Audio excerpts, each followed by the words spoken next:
Muy buenas noches, soy Marielos Monzón y junto a mi colega Ben Chin estamos nuevamente con ustedes en otro jueves de Punto de Encuentro. Muy buenas noches, Ben. Muy buenas noches, Marielos. Siempre es un gusto compartir los micrófonos y analizar los temas destacados del país y del mundo. Pero antes de iniciar, queremos enviar un saludo a toda la audiencia que se conecta por nuestras plataformas en redes sociales. Recuerden, ahora también nos pueden escuchar por Spotify. Así que a inscribirse en Spotify, en Google y en Apple Podcast también. Claro que sí, Ben, y además les invitamos a sumarse a la comunidad de Punto de Encuentro. Pueden enviar un mensaje a nuestro número de WhatsApp con la palabra suscribirme para recibir a diario nuestros contenidos en su celular, y aquí en pantalla les aparece entonces el número al que pueden suscribirse. Y vamos entonces al meollo de nuestro programa. Y hoy es 16 de marzo de 2023 y en el calendario sagrado maya lunar Ocholquij es el día Noj, que significa idea y sabiduría. Es el nahual de la inteligencia y es un día dedicado a pedir la sabiduría, el talento y el buen pensamiento.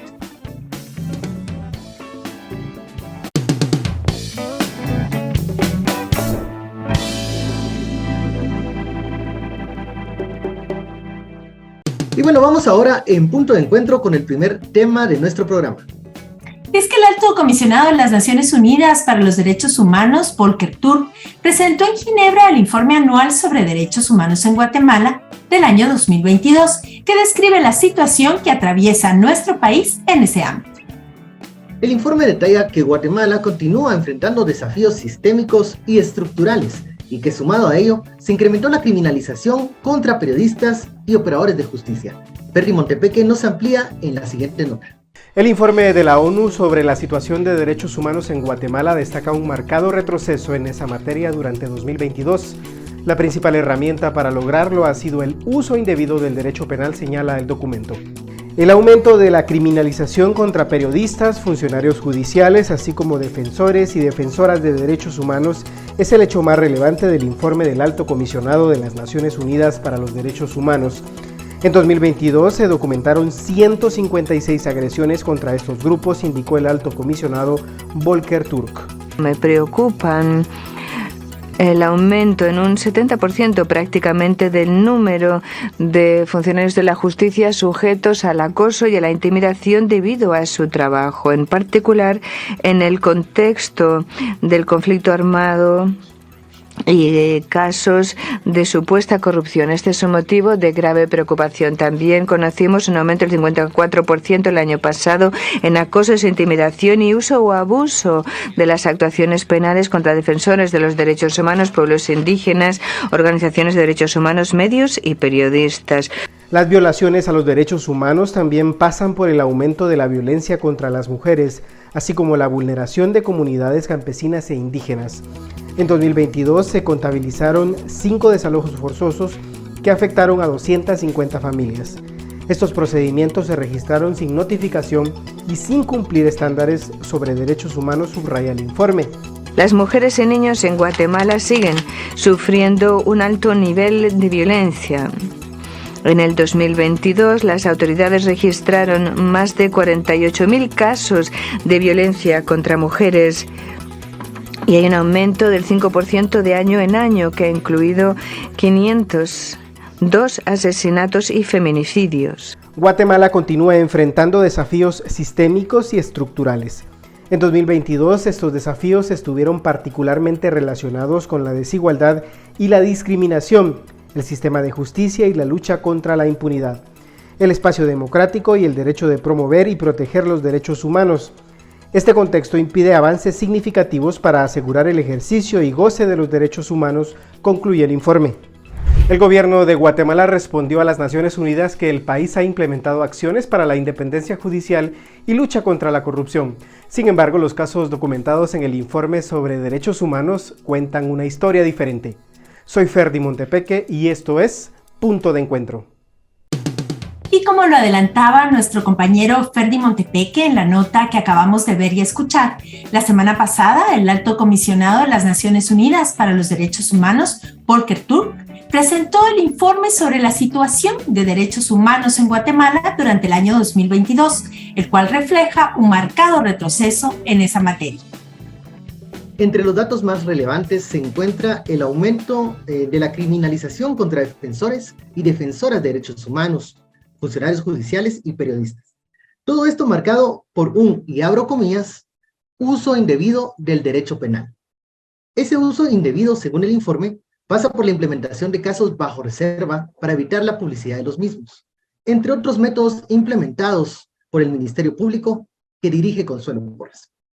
El informe también destaca un aumento de la violencia contra las mujeres, así como de desalojos forzosos que no cumplen con los estándares de derechos humanos. Además, se incluye la aprobación y propuesta de iniciativas de ley regresivas, como la que permitía a las fuerzas de seguridad pública que pudieran reprimir con mayor fuerza a los manifestantes, u otra que beneficiaba a militares sindicados de gravísimas violaciones a los derechos humanos durante el conflicto armado interno. Y para abordar este tema nos acompañan esta noche en Punto de Encuentro la socióloga Maya Quiché, Gladys Sulzul y el abogado especialista en derechos humanos Héctor Reyes de CalDH. Bienvenidos. Gracias. Muchas gracias a ambos por estar aquí con nosotros en Punto de Encuentro y quisiera empezar preguntándoles a ambos cuál es su opinión general sobre el contenido del informe del Alto Comisionado sobre la situación de derechos humanos en nuestro país y cuál sería el punto central que ustedes destacarían. Empezaríamos entonces con la doctora Sulzul. Pues buenas noches, muchas gracias por esta invitación. Yo he leído el informe y bueno, tengo que decir que siendo este país con una composición y una alta densidad de población indígena, creo que uno de los puntos centrales que recoge este informe es la problemática con respecto a la tierra, pues se interconectan las lógicas de criminalización contra defensores, la lucha por la tierra y los desalojos. Y quisiera unir que esa correlación de 3 puntos que he mencionado van a desencadenar entonces en la gran cantidad de personas que se están desplazando a la frontera norte. No se conocen a cabalidad los datos de las personas que se están desplazando, pero si bien es cierto que muchas personas que están alegando sus peticiones de asilo o cuando hemos entrevistado a las personas que se han desplazado, alegan que han sido objeto de criminalización, de persecución o de desalojos de sus tierras.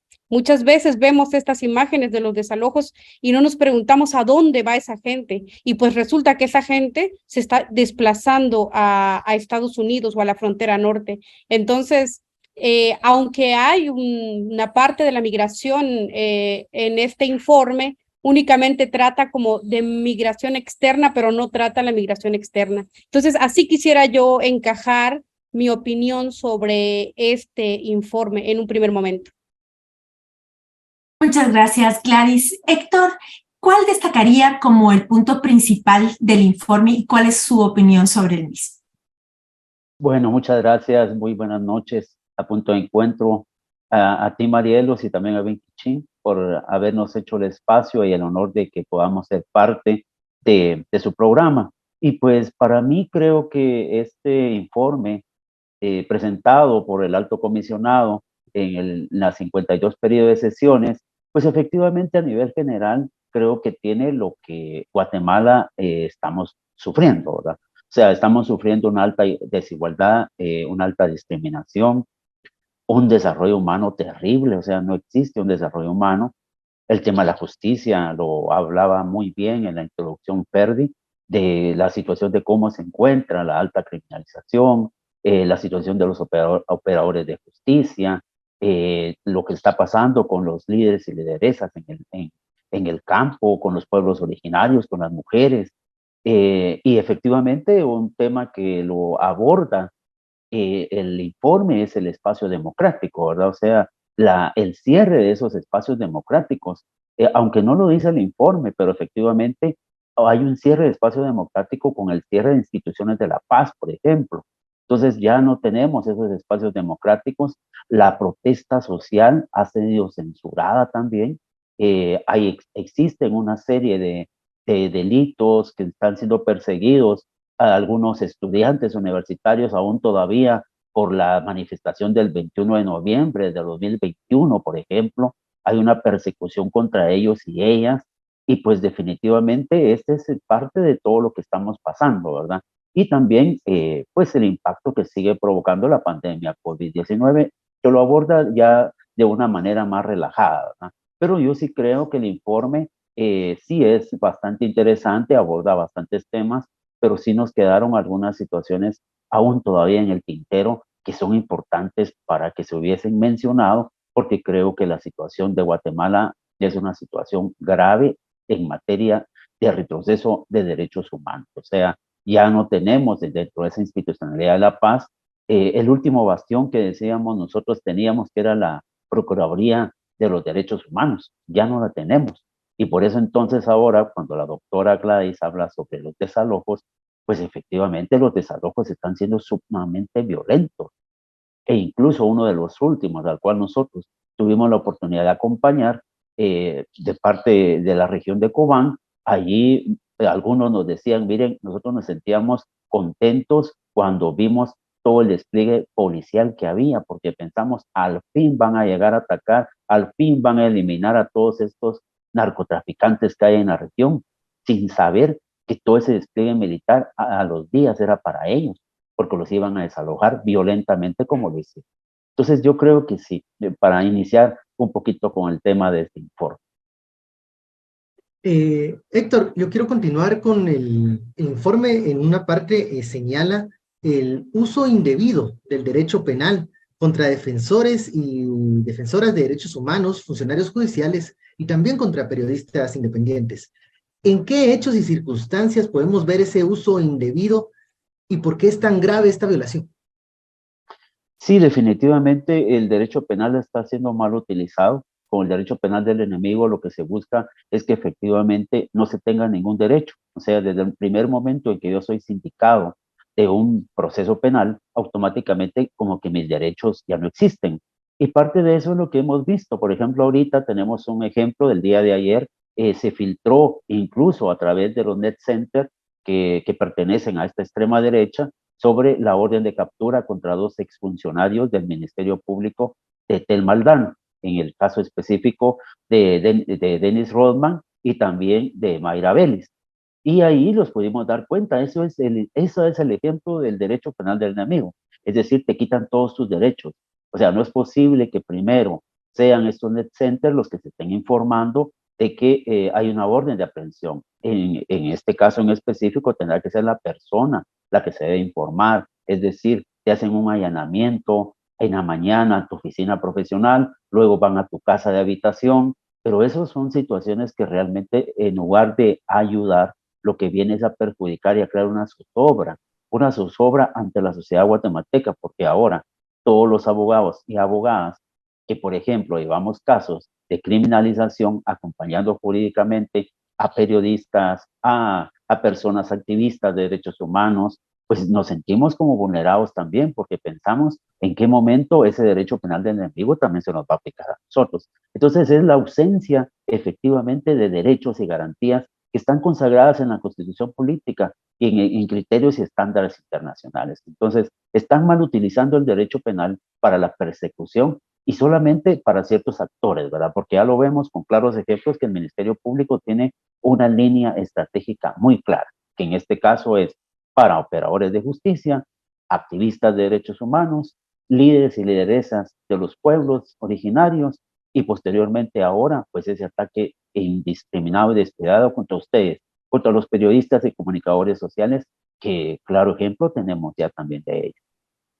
Gracias, Héctor. Y efectivamente ya estamos viendo cómo muchos de los abogados y abogadas que están defendiendo a operadores de justicia o a periodistas están siendo también criminalizados, un poco para dejarlos sin derecho de defensa.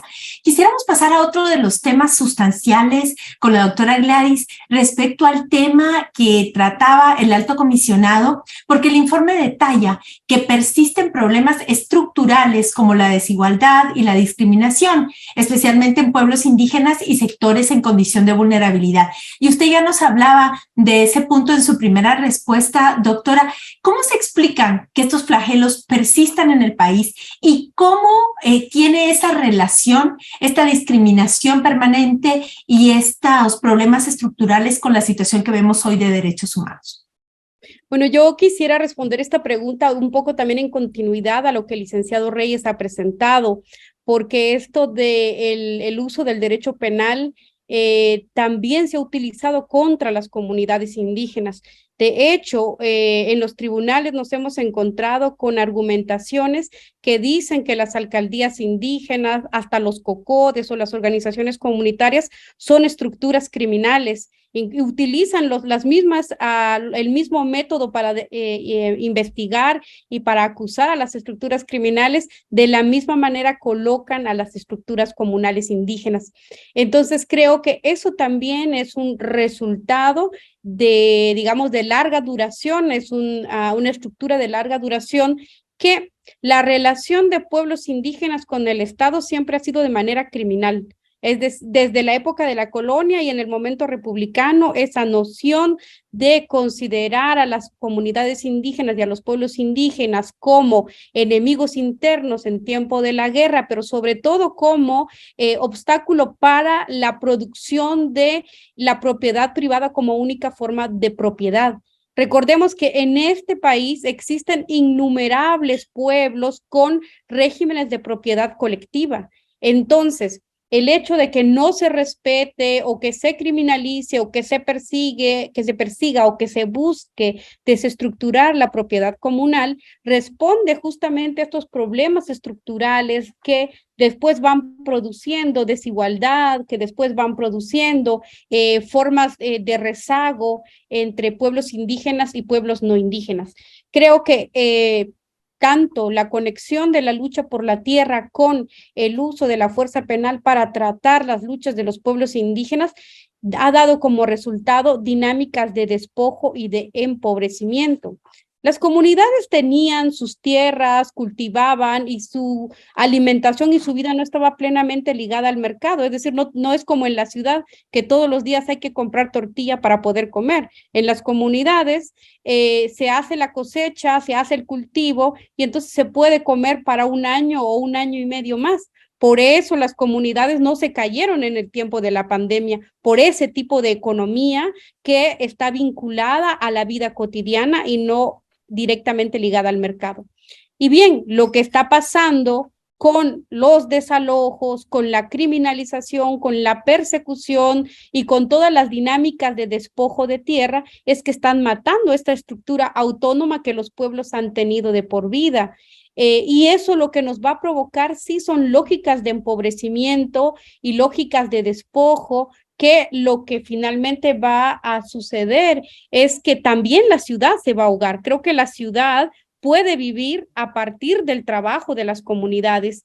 Entonces, en el momento en que se comiencen a seguir desestructurando estas economías comunitarias que existen en los pueblos, la ciudad también se va a ver fuertemente golpeada. Creo que esa interconexión es muy importante de hacerlo. El informe recalca el papel de las mujeres como guardianas de la sabiduría, como personas que están trabajando para el bienestar colectivo, pero al mismo tiempo también hay que notar que se han engruesado las cifras de criminalización contra las mujeres y contra las mujeres indígenas, y también hay un aumento masivo de la violencia contra las mujeres.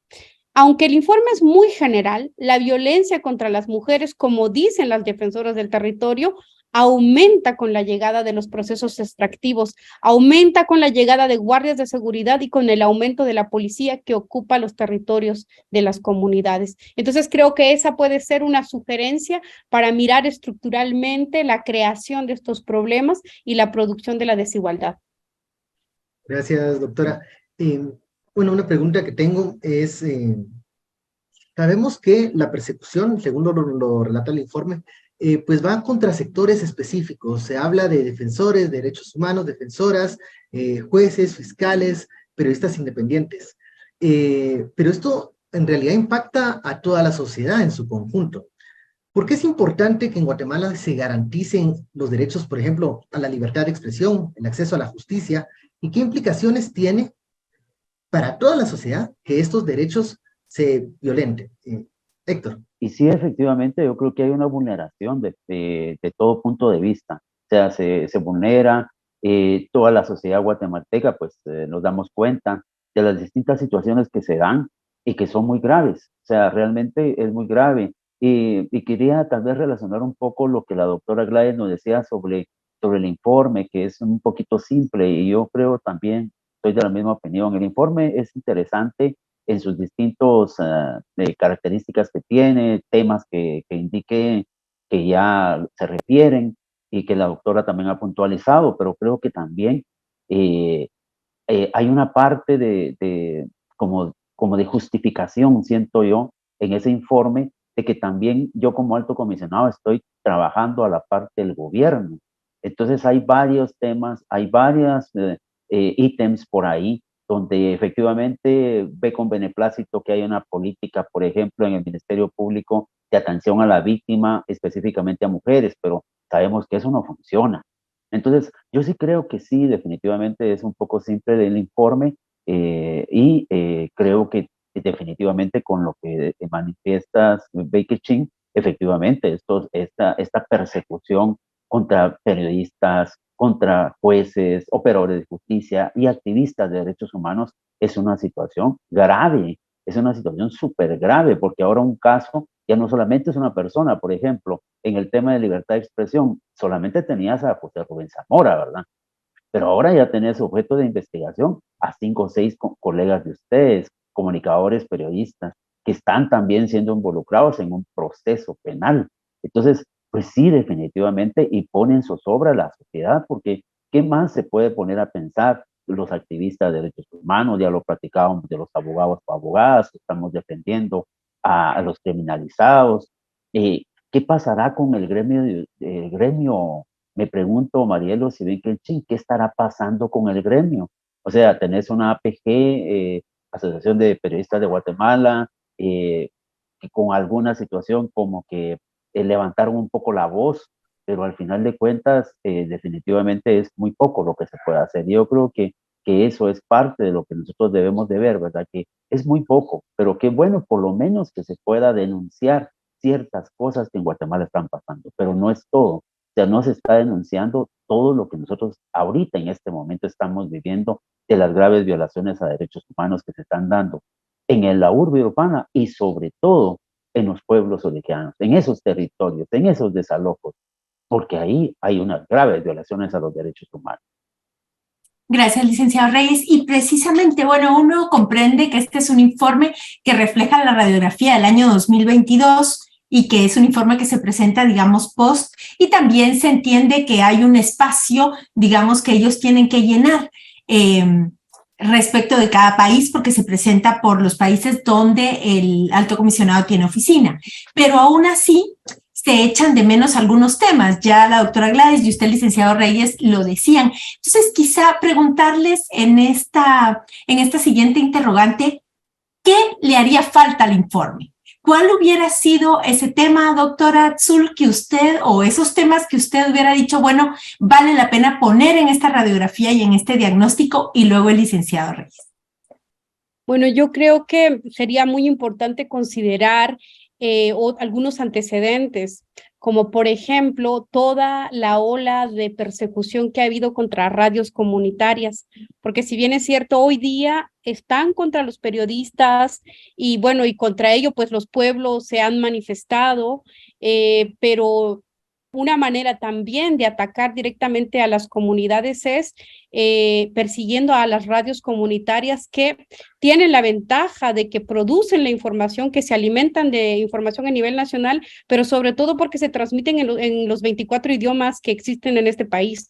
Entonces es y siguen siendo una estructura de comunicación efectiva y rápida. Y creo que eso lo toca nada más como muy, muy a la ligera, y creo que eso sería muy importante considerar también que la lucha por la comunicación que producen los pueblos es muy importante como un derecho a proteger. Y luego creo que sería muy importante en lo que respecta a migración, no únicamente considerar la cantidad de expulsiones de venezolanos o de otras nacionalidades que se mandaron a Honduras, a la frontera de Honduras, sino considerar que la migración es un resultado del despojo. Creo que es muy importante ver eso, que lo que sucedió en los años 80 con toda la cantidad de personas desplazadas por la guerra interna, estamos llegando a esos números en la frontera norte, de la cantidad de personas de comunidades donde hay hidroeléctricas, donde hay mineras, donde hay monocultivos, por ejemplo, la cantidad de personas menores de edad que son de la franja transversal del norte, que se han tenido que desplazar porque les han despojado de sus tierras, va en aumento. Entonces creo que es muy importante notar esa correlación entre desalojo, despojo y migración, que creo que da y muestra la cara de lo que hoy día está pasando en nuestro país. Ese es un rostro muy dramático de lo que está ocurriendo hoy día en Guatemala. Y creo que por un lado hay una gran cantidad de comunitarios que está defendiendo la tierra y que siguen defendiendo sus formas propias de organización y que no únicamente se defienden a sí mismos, sino que también, como en el caso de la recomendación o del punto número 19, donde recoge cómo las autoridades de los 48 cantones estuvieron en una masiva movilización por evitar que se aprobara la iniciativa número 6076. Ahí se mostraba entonces la lógica de autodefensa y de defensa comunitaria, pero al mismo tiempo de defensa nacional. Creo que es muy importante vincular estas lógicas y estas estructuras comunitarias que se defienden a sí mismas, pero que también defienden el orden nacional, porque claramente, como en la pregunta de Ben Keichin, efectivamente, los pueblos indígenas también somos afectados por estas desregulaciones o por estas modificaciones que hay a nivel nacional. Esos serían como los 3 puntos que yo dejaría sobre esta discusión. Muchas gracias, Gladys. Licenciado Reyes. Sí, a mí me parece muy interesante los puntos de vista de la doctora Gladys Zull y creo que efectivamente yo establecería también como un punto primario el contexto. O sea, tenemos un informe pero que no tiene un contexto y ese contexto hubiese sido muy interesante que se conociera porque ese es el contexto que tiene el origen, que tiene todo lo que en Guatemala son esas situaciones estructurales que está pasando. Creo que también se quedó un poquito corto en el tema de corrupción e impunidad. O sea, ahí nosotros creo que ahorita en este momento estamos atravesando una situación muy lamentable en ese aspecto, ¿verdad? O sea, la corrupción e impunidad está galopando a su sabor y antojo. O sea, no existe quien pueda detener eso. Entonces yo creo que este informe debería haber manifestado un poquito también sobre la corrupción e impunidad que se da en algunos lugares mucho más fuertes, como por ejemplo el Congreso de la República, ¿verdad? O sea, no se habla nada del Congreso de la República, donde bien la doctora apuntaba esas leyes regresivas que son una tras otra, la ley de amnistía, la ley de fortalecimiento de la paz, luego buscando de qué manera doy algunos beneficios en algunas leyes, por ejemplo, en el Código Penal. No, el Código Penal quiere ser objeto de alguna reforma, pero no para, por ejemplo, los delitos de cuello blanco, porque esas penas son hasta irrisorias, que luego que se llevan no sé cuántos millones de quetzales a sus arcas, a sus bolsillos, automáticamente tienen unos delitos penales que no tienen, pero ni siquiera una pena de prisión de más de 10 años, ¿verdad? Entonces, sí, yo creo que eso no lo van a legislar, no lo van a reformar aquellos aspectos, aquella estructura del Código Penal que sí es necesario para ellos y ellas de que efectivamente salgan de prisión. Porque si están en una prisión preventiva, pues efectivamente lo que quieren es que salgan de prisión. Entonces, sí, yo creo que también eso sería un punto importante y el punto que aborda la doctora Gladys Zull sobre migración.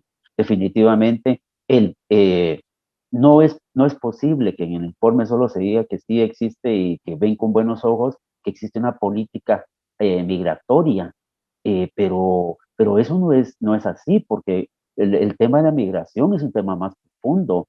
El tema de la migración tiene mucho que ver con la situación que se está viviendo ahorita en los territorios, que se está viviendo específicamente porque no hay fuentes de trabajo, no hay fuentes de empleo, los jóvenes y jóvenes tienen que emigrar hacia otro país, básicamente Estados Unidos, como lo sabemos, pero que definitivamente estas son las condiciones que está creando un gobierno, y un gobierno que viene desde Otto Pérez Molina, desde el señor Jimmy Morales y ahora con Yamatei. Y ahorita con Yamatei, la brecha de la extrema pobreza en Guatemala se ha acrecentado aún más todavía.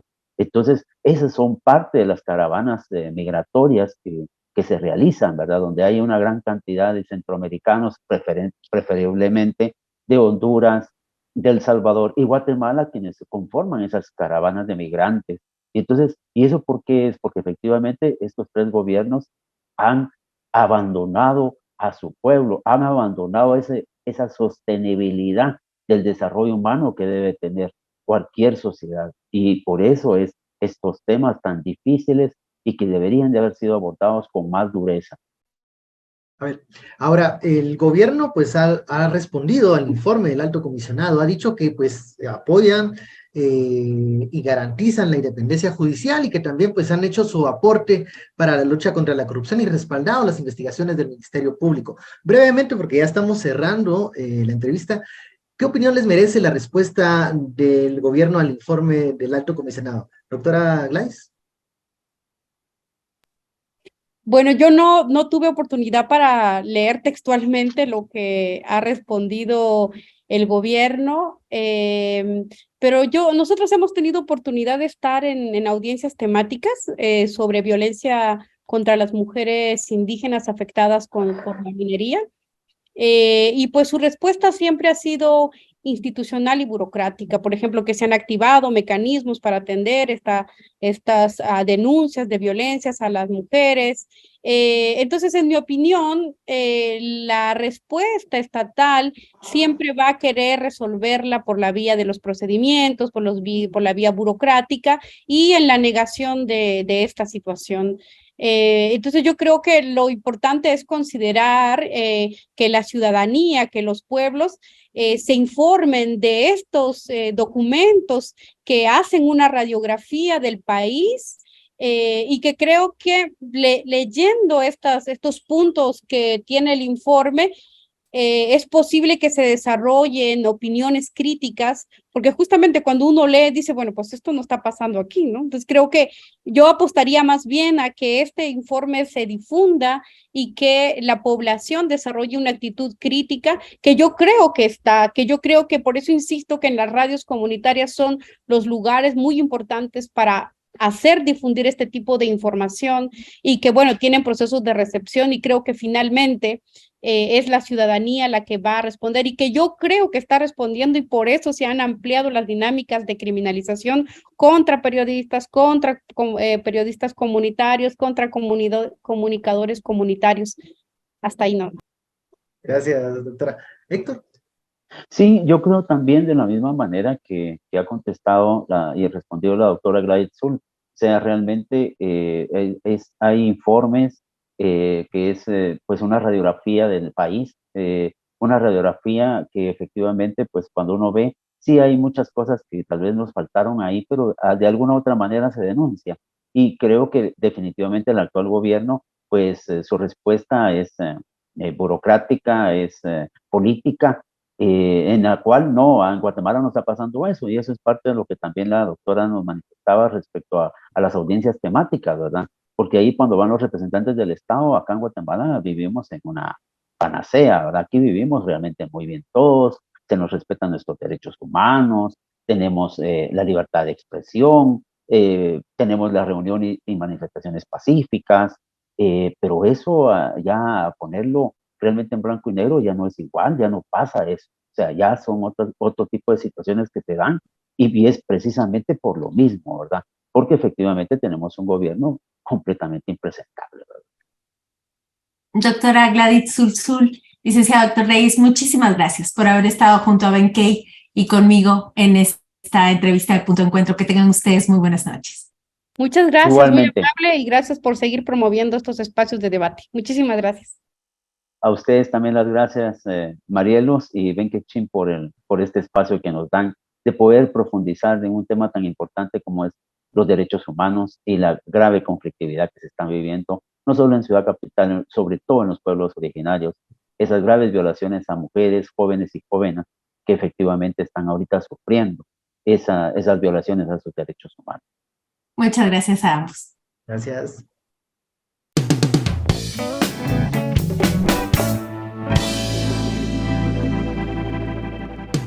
Y es momento de conocer la historia de otra poderosa mujer guatemalteca, esta vez en el área de las ciencias políticas y del activismo. Hablamos de Gabriela Carrera, politóloga guatemalteca comprometida con las luchas a favor de la igualdad, la justicia, la transparencia y los derechos humanos en el país. Conozcámosla.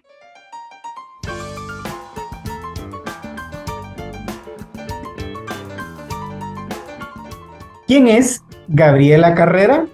Bueno, pues Gabriela Carrera es una mujer de 35 años ya, que viene pues de una familia muy creyente, muy católica, con 4 hermanos, un abogado, un agrónomo y un sacerdote, que siempre me dicen que soy la más consentida porque soy la más pequeña, pero también la más rebelde, debo decirlo, ¿verdad? Tuve que enfrentarme un poco al mundo doméstico, que era pues al final la molestadera de 3 hermanos, ¿verdad?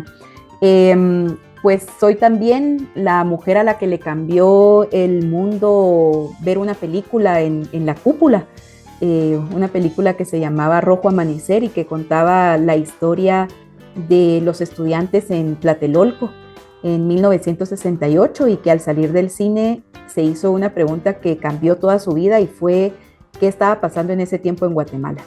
Y ahí fue, pues básicamente volver a leer la historia de mi familia a través de la historia del país, y que esa intención de cambiar el mundo se instalara en mi vida por completo.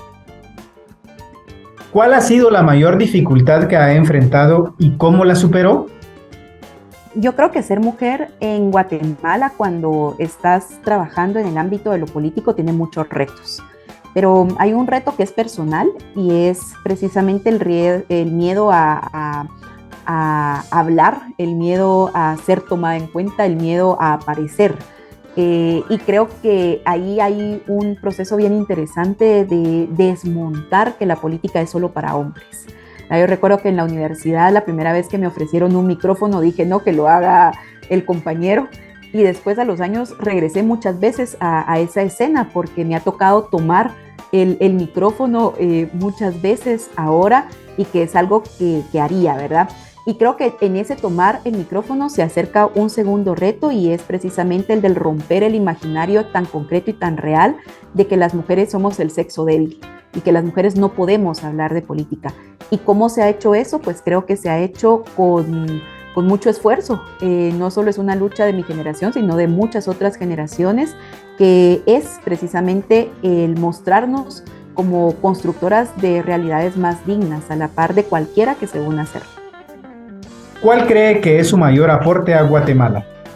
Yo te diría en inicio que he escuchado mucho a mi corazón, y escucharlo siempre me lleva a pensar en procesos colectivos. Para mí, la palabra que ha regido mi qué hacer en el país es siempre la organización, y la organización siempre va de la mano con la articulación, y la articulación pasa por un verbo que a mí me parece que es fundamental en la construcción de proyectos alternativos, y es la escucha, ¿verdad? Creo que he escuchado bastante y que he aprendido mucho de lo que he escuchado, ¿verdad? Y lo tercero es que creo que ese conocimiento que he tenido a través de la organización, de la articulación, atravesado por el escuchar, me ha llevado a escribir y a hablar mucho, ¿verdad? Entonces he escrito, pero también he hablado y he compartido lo que he aprendido, y creo que el compartir la visión que tengo de mi país, no solo del presente y del pasado, sino y sobre todo de la esperanza del país que quiero que sea en el futuro, es tal vez lo que he podido pues contribuir mi granito de arena.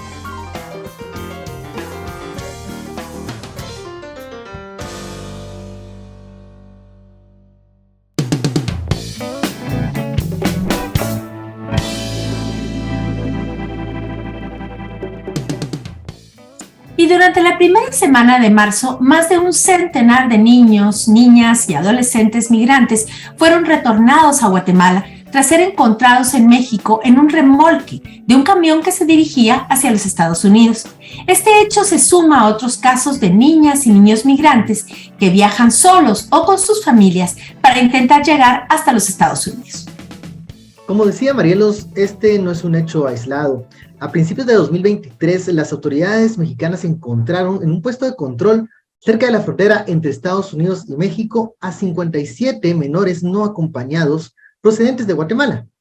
Y en febrero, las autoridades mexicanas deportaron a casi 100 jóvenes guatemaltecos que fueron encontrados en distintas partes de ese país. Además, las niñas, niños y adolescentes que logran llegar a Estados Unidos se enfrentan a situaciones precarias donde sus derechos no son respetados. En noviembre de 2022, por ejemplo, se conoció un caso de explotación laboral de niños y adolescentes guatemaltecos, mexicanos, hondureños y salvadoreños en una empacadora de carne en Nebraska. Al menos 25 de ellos eran de nuestro país. Y para abordar este tema, damos la bienvenida a Punto de Encuentro a Judith Erazo, psicóloga de ECAP, y a Marvin Rabanales, gerente de Asuntos Migratorios y Justicia de World Vision. Gracias por acompañarnos. Muchísimas gracias a Judith y a Marvin. Muchas gracias por estar en Punto de Encuentro. Y quisiéramos iniciar haciendo un breve diagnóstico de la niñez migrante. ¿Quiénes son las y los niños y adolescentes migrantes de Guatemala? ¿Cuáles son las causas por las que se ven obligados a dejar el país y a lo que se enfrentan en ese trayecto a Estados Unidos? Entonces le pediríamos a ambos, para poder empezar esta entrevista, que hiciéramos una pequeña radiografía de a qué nos referimos cuando hablamos de niñez migrante. Marvin, por favor, empecemos contigo. Muchas gracias. Es interesante la pregunta porque la respuesta podría ser muy simple.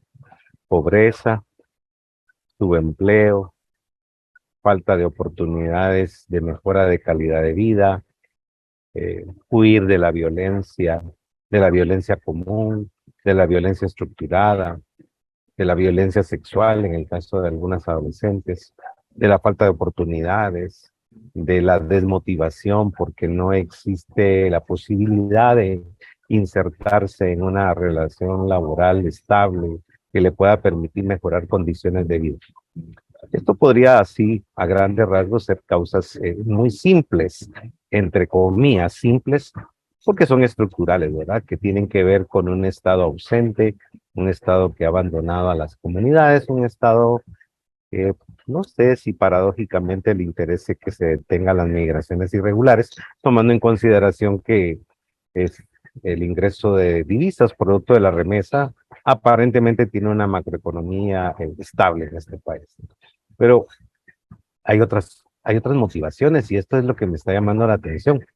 En el trabajo de campo que realizamos nos toca visitar a muchas comunidades y empezamos a percibir que también hay una estimulación del deseo de querer migrar producto de una emoción, de una moda, de querer alcanzar un sueño que pareciera como un reto, como algo que me activa la adrenalina. Es decir, también hay este tipo de motivaciones en los jóvenes, porque claro que los riesgos son serios y que corren peligro sus vidas, su integridad, su libertad, su indemnidad en el caso de las mujeres, que los costos están elevadísimos ahora para poder pagar a un coyote, a un traficante. Entonces, yo sí creo que hay esas causas estructurales, pero hay otras ahí subyacentes que valdría la pena profundizar. Gracias, licenciada Rabanales. Licenciada Erazo, usted está trabajando en programas que van directamente relacionados con niñez migrante y otros grupos de migrantes. ¿Cómo describiría quiénes son las niñas, niños y adolescentes que migran en Guatemala?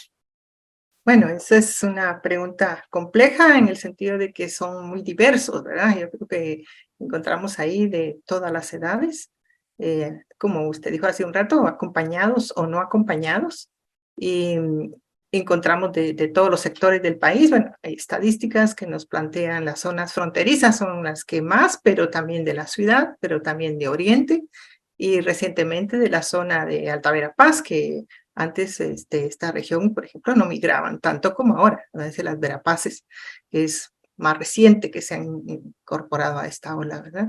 Y el tema de, entre las causas que se han mencionado también está el tema de la reintegración familiar, porque a veces también los padres están allá, padre o madre, y los mandan a traer, ¿verdad? Entonces también hay ahí otras razones, digamos, que también tienen que ver con la reunificación familiar.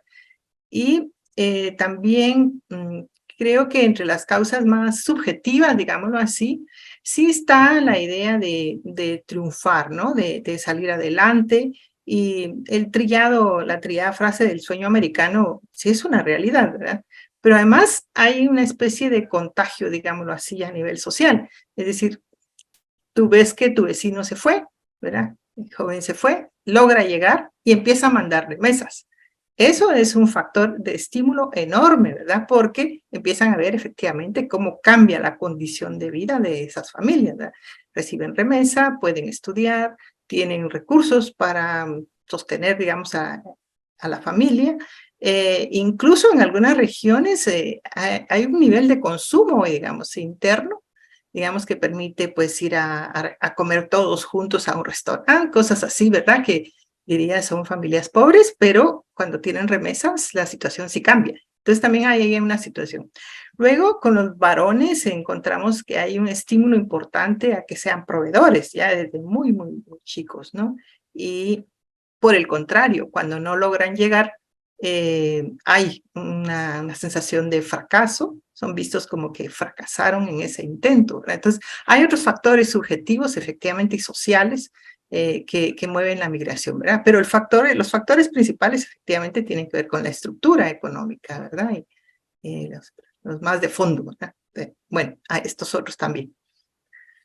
Judith, yo quisiera preguntar sobre cuáles son los impactos a nivel psicológico y emocional que la niñez migrante pues le produce este tipo de viajes, ¿no? Con todas las condiciones y las circunstancias que hemos abordado acá, y las experiencias, sobre todo, de separación familiar en algún momento. ¿Cómo queda impactado a nivel psicológico la niñez migrante?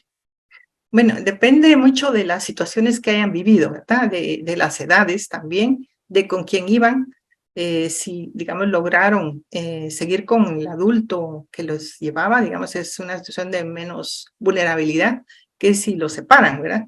El periodo del 1914 al 17, ¿verdad? Que fue terrible en la separación de familias.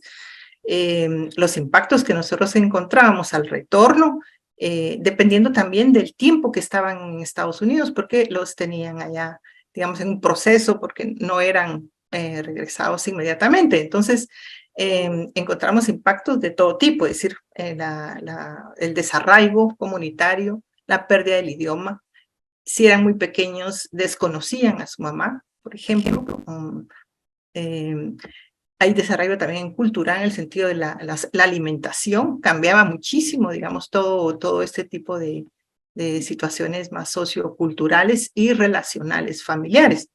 Aparte de eso, dependiendo si sufrieron malos tratos, discriminación o violencia directamente, sí encontramos chicos que despertaban con dificultades para dormir, con terror nocturno, con ansiedad, retraimiento, dificultad para relacionarse con otros niños. O sea, los impactos son diversos, pero digo, depende de las situaciones que vivieron, el tiempo que están separados de la familia y si fueron separados o no. También todo eso, digamos, va a marcar como situaciones específicas, ¿verdad? No se puede generalizar. Estoy diciendo algunos casos que nosotros hemos atendido, ¿verdad? Porque apoyamos procesos de reintegración familiar y comunitaria. Entonces, implica pues todo un proceso para determinar qué necesidades tienen y cómo, digamos, pueden volver a la comunidad, ¿verdad? Y a la familia. Claro, y sobre todo dependiendo de esas experiencias. Por ejemplo, me imagino algún niño o niña que tuvo que estar dentro de esos camiones donde no hay aire o estuvo muchísimo tiempo adentro de una casa esperando que lo sacaran. O sea, hay una diferenciación. Quisiéramos hablar un poco también del fenómeno cada vez más recurrente de los niños y niñas no acompañados que migran a los Estados Unidos, tanto a nivel social y comunitario como desde la perspectiva de derechos humanos. Tal vez empezar con Marvin un poco hablando de ese fenómeno de la niñez no acompañada. ¿Es completamente no acompañada o van siempre con un adulto, aunque no sea familiar? ¿Y por qué cada vez es más recurrente este fenómeno y qué impacto tiene desde la perspectiva de derechos humanos? Estoy en Alta Verapaz. Hoy en la mañana nos reunimos con líderes comunitarios de algunos municipios de áreas de cobertura de World Vision y precisamente hice acopio de la aseveración hecha por la licenciada Erazo. Les pregunté por qué antes no migraban los adolescentes de las Verapaces y por qué ahora sí, porque ahora se registra un incremento de la migración de los patojos de sus comunidades. Y la respuesta es, pues, de nuevo, ¿no? Es que no hay empleo, no hay oportunidades, pero también hay como cierto estímulo de parte de coyotes locales que están haciendo hasta campañas y ofrecen ofertas, préstamos para poder facilitar el viaje. Entonces se habla, contaba uno de los líderes que quería financiar el viaje de su sobrino y pues el sobrino desistió cuando ya tenían el dinero de un préstamo, 120,000 quetzales que les habían dado en un banco para poder completar el sueño, entre comillas, americano. Pero desistió de la idea y devolvieron el dinero. Pero en Comapa, Jutiapa, conocí el testimonio de una madre que hipotecó lo que había heredado y con esto dejó endeudado a varias generaciones para pagar los 140,000 quetzales que le costaban los 3 intentos de un viaje VIP, porque se habla de que se transportan en avión de la frontera de Guatemala con México hasta la frontera de México con Estados Unidos y que tienen varios intentos, pero estos quizá los más afortunados. Y entonces yo me formulaba la pregunta, entonces, ¿quién está migrando ahora? ¿Quién tiene 120,000, 140,000? ¿Quién tiene propiedades para hipotecar o animalitos para vender? Bienes inmuebles para vender. Entonces, también creo que quien migra lo está haciendo ahora en condiciones económicamente más altas y quienes no tienen esa posibilidad lo están haciendo con los riesgos. Tal el caso de estos 106 niños adolescentes que fueron rescatados en México. Bien solos, eso es, algunos quizá lo hagan, pero se reúnen en las fronteras con otros grupos, ya sea guatemaltecos, hondureños o de cualquier otra nacionalidad, y viajan en grupos, o los que tienen la posibilidad de pagar un coyote, pues viajan con estos traficantes de seres humanos. Esa es una realidad. Efectivamente, hay un incremento de la migración de parte de adolescentes de las Verapaces. El costo de la migración vía traficantes que tienen mayores recursos está al alza, pero también están aquellos que lo hacen arriesgando el pellejo literalmente porque no tienen las condiciones económicas como para poder sufragar un tráfico de semejante envergadura, ¿no? Entonces, por ahí iría la respuesta, María. Lo que queda claro también es que nadie que viva bien en un lugar o que tenga sus necesidades satisfechas va a querer arriesgarse como sea con un traficante o no para irse. Y un poco lo que decía la licenciada Erazo también tiene que ver con eso que miran que mejora. Es decir, mejora de alguna manera el poderle comprar medicinas a su familiar enfermo. Mejora el tener comida en la mesa. Mejora, o sea, hay incentivos claros materiales que los lleva a tomar esta decisión, digamos, en familia. Y ahí, licenciada Erazo, preguntarle, ¿cuáles son los impactos psicológicos a nivel familiar y comunitario de las familias que se ven obligadas o que deciden dejar que sus hijos e hijas migren para satisfacer necesidades básicas como educación o salud o que la familia esté mejor? ¿Podría explicarnos más a ese respecto? Sí, con gusto. Bueno, muchas veces efectivamente la familia es un acuerdo, digamos, que un joven de la familia se vaya, ¿no? Y como digo, el rol de los jóvenes, primero eran sobre todo varones, pero también se van las niñas, ¿verdad? Y hay una contribución de alguna manera de la familia para lograr eso. O sea, hay un acuerdo, hay un proyecto en ese sentido, un proyecto familiar de enviar. No necesariamente eso implica un impacto muy fuerte, porque es una decisión en ese sentido, ¿verdad? Es una decisión familiar. Pero hemos encontrado casos donde es el padre el que decide que el chico se va y no le dice nada a la mamá hasta que el chico ya se ha ido. O sea, hay también situaciones así donde no es esta la situación, ¿verdad? Entonces, quizá los impactos más grandes están en estas situaciones cuando no logran ir, no logran, además de todo el esfuerzo que ha hecho la familia de conseguir los recursos, que cada vez es más caro, etcétera, los riesgos y los deportan, ¿verdad? Tienen hasta 3 veces los paquetes, es así, 3 oportunidades de volver a ir si no han llegado a la frontera, ¿verdad? Y los impactos pienso que son más fuertes cuando hay fallecidos, ¿verdad? O desaparecidos, que es un fenómeno poco conocido, pero que existe y que es importante, digamos, la desaparición de migrantes. Acá nosotros hemos trabajado ese tipo de familias, digamos, que tienen unas pérdidas, además de quedarse con esas deudas enormes, que desaparece su familiar, también eso, ¿no?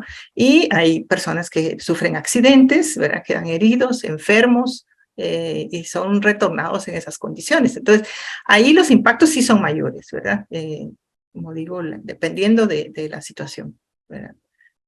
Judith, en la perspectiva de un niño, que lo hablábamos creo que al inicio, un niño, niña o adolescente que pues es deportado, ¿qué significa el tener que regresar, el no lograr la meta? ¿Qué implicaciones tiene para el desenvolvimiento de ese menor? Y para la autoestima también, o sea, lo hablábamos, ven al vecino que se va y que al mes ya vienen las remesas. ¿Qué sucede con la perspectiva del niño, con el desenvolvimiento de ese joven?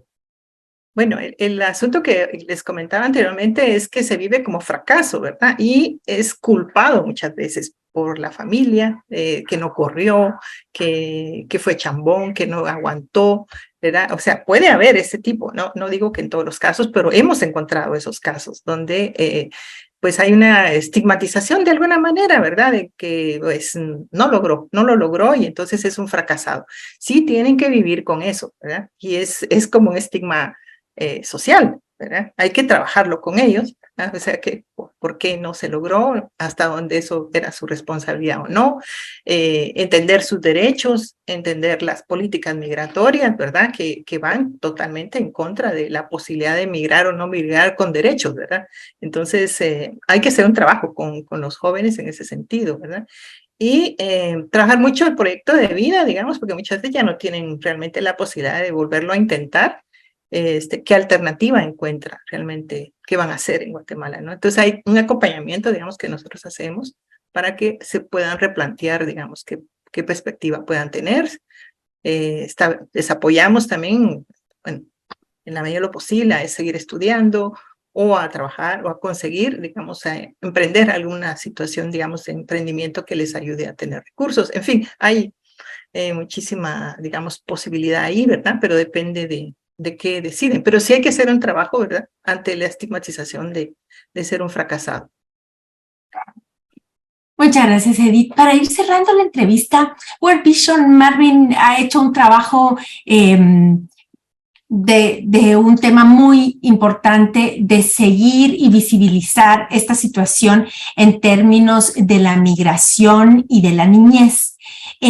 Muchas veces hay, digamos, una visión distinta desde diferentes sectores de qué se debería hacer.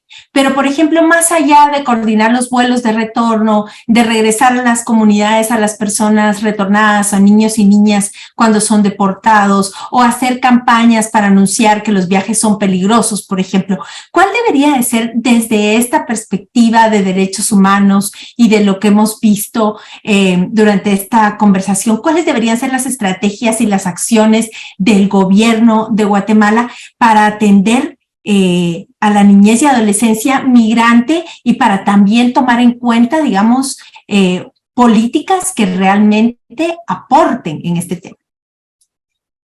Es una pregunta que me seduce mucho porque como apasionado de los derechos humanos puedo responder indicando que migrar es un derecho humano.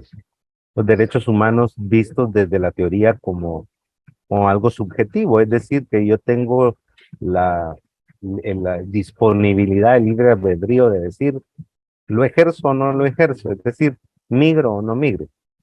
Pero también tendría que tener yo el derecho de decir, no quiero migrar porque me quiero quedar en mi comunidad, me quiero quedar en mi pueblo, quiero estar arraigado a donde dejamos enterrado el ombligo y aquí desarrollarme, aquí crecer, aquí emprender, aquí comercializar, aquí tener a mi familia, a mis hijos, mis nietos, morir. Es un derecho también. Sin embargo, las condiciones materiales nos están indicando de que no hay muchas alternativas. Jóvenes que salen de la primaria o de la secundaria con pocas expectativas, es decir, entrar a ese círculo perverso que no nos saca del subdesarrollo. Entonces, ¿qué hacer?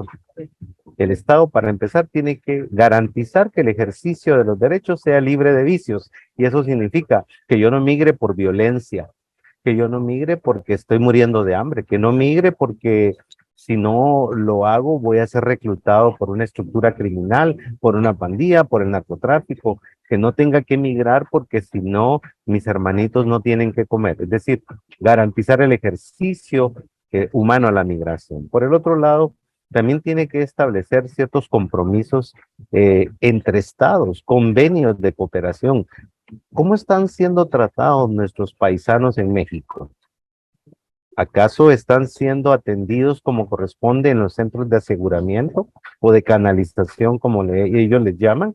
¿Será que no están discriminando a los patojos por su condición étnica? Yo creo que el Estado también tiene ese compromiso de, a través de convenios de cooperación interestatal, poder cumplir con el mandato que le corresponde de garantizarle a sus habitantes el ejercicio libre de sus derechos. Y hay estándares ya que la Corte Interamericana de Derechos Humanos, a través de una observación general, ya le ha determinado a los estados qué es lo mínimo ético que tiene que hacer para que la migración de adolescentes, en este caso de niños, se haga conforme a derecho, que sería la aspiración suprema. Pero yo creo que hay mucho por hacer, especialmente en las comunidades donde la comercialización, la generación de empleo, la producción de riqueza, la redistribución de la remesa para producir realmente opciones laborales, tiene también que trabajarse, y no solamente consumo, no solamente el acomodamiento de recibir dinero, el ya no tener expectativas de vida, porque también los que se quedan a veces como muy acomodados al dinerito que vendrá cada mes. O la represión, ¿verdad? Esa respuesta de todo se reprime y entonces la migración también represión. O como decirle a México, miren, no trate mal a mis migrantes y nosotros tratamos mal a los migrantes de otros países. Es todo un tema que vamos a volver a conversar seguramente. Vamos a cerrar con usted, licenciada Erazo. ¿Cuál debería ser esa estrategia, esa visión de las acciones de un gobierno comprometido con atención integral a la niñez y adolescencia migrante? Bueno, yo creo que por donde iba Marvin, efectivamente yo coincido, o sea, son políticas estatales macro, ¿verdad? O sea, generación de empleo, posibilidades de seguir estudiando, comercializar, tener recursos, son programas macro. Yo lo veo muy distante, muy lejos. Sin embargo, pueden haber algunas medidas intermedias. Yo creo que hacer mayor esfuerzo por propiciar la migración regular de los trabajadores, por ejemplo, son muy pocos los que se van ahorita, 10,000, 22,000 que van a Canadá o a Estados Unidos en condiciones con contrato laboral, que pueden regresar. Es decir, siempre hay algún tipo de violación de derechos laborales, pero no corren los riesgos de la migración irregular. Hay ahí a nivel mundial el Pacto Mundial para las Migraciones, que de momento no es vinculante realmente en las resoluciones, pero hay todo un esfuerzo de sociedad civil, de diálogo con los estados, ¿verdad? Para que se busque alternativas a esta migración, que es una cuestión mundial, ¿verdad? Tiene que ver con el sistema económico mundial. O sea, al final estamos exportando mano de obra barata, ¿sí? Pero ahora son niños, entonces ahí hay un problema mayor, ¿verdad? Pero sí, son políticas macro, ¿va? Y interregionales, o sea, no puede ser solo Guatemala, pero Guatemala debería hacer también su trabajo, ¿verdad? Y lo vemos muy lejos de momento. Bueno, sin duda, ya lo decía Marielos, es un tema que vamos a seguir abordando, hay que seguir profundizando para también ver perspectivas más allá de no solo lo que hace el gobierno, lo que hace Cancillería, el Ministerio de Relaciones Exteriores, solo organiza el viaje de vuelta, pero solo ahí se quedan las cosas y vemos que estos jóvenes tienen muchas ilusiones y muchos anhelos por delante. Hay que buscar alternativas para ellos. Muchísimas gracias, Judith y Marvin, por acompañarnos en Punto de Encuentro. Gracias a ustedes por la invitación, ha sido un gusto. Muchas gracias, Marielos, muchas gracias, Ben, a la orden. Muchas gracias al equipo que hizo posible este punto de encuentro. Esta semana conocimos a Gabriela Carrera, politóloga guatemalteca comprometida con la transformación de nuestro país. Y analizamos junto a Judith Erazo y Marvin Rabanales la situación de la niñez migrante de Guatemala. También nos acompañaron Gladys Zul y Héctor Reyes para profundizar en el contenido y repercusiones del informe del Alto Comisionado de la ONU sobre la situación de derechos humanos en Guatemala. Fue un placer compartir con ustedes este espacio de análisis e información. Les invitamos a que nos sigan en nuestras redes sociales como Punto de Encuentro. Buenas noches, Marielos, y muchas gracias a quienes nos acompañan. Gracias, Ben. Muy buenas noches y gracias a toda nuestra audiencia y hasta otro Punto de Encuentro.